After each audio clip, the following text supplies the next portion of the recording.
He handed Preacher a blue ceramic bowl with 2 mushrooms in it. "What the hell is this?" Preacher hissed.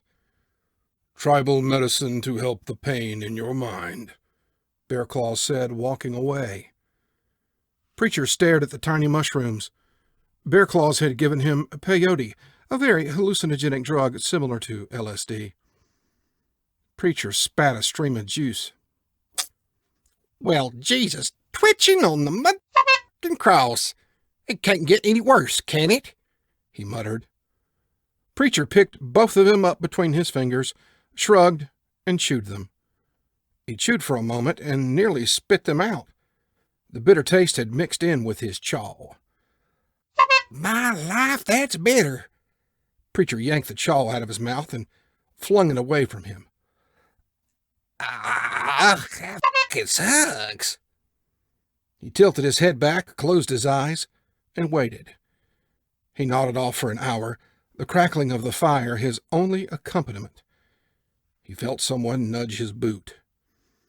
His eye flickered open, and he glanced at his boot.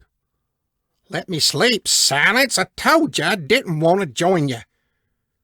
Shlomo was speaking, but it came out in Dutch. Met zijn neus in boter vallen. He couldn't understand a word. Preacher paused and nodded like a pane of prison glass separated them. What the hell is happening? Where's the translation button? Preacher held up his finger, still confused, then snapped his fingers, and Shlomo's voice translated to English. "Ah, now that's better," Preacher muttered. "I'm not Silence, Preacher. Wake your fat ass up." The voice with the heavy accent said, with a neigh.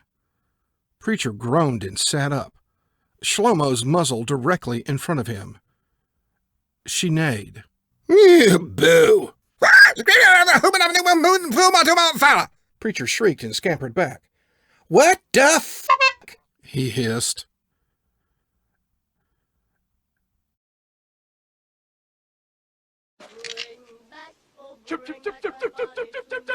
Nani!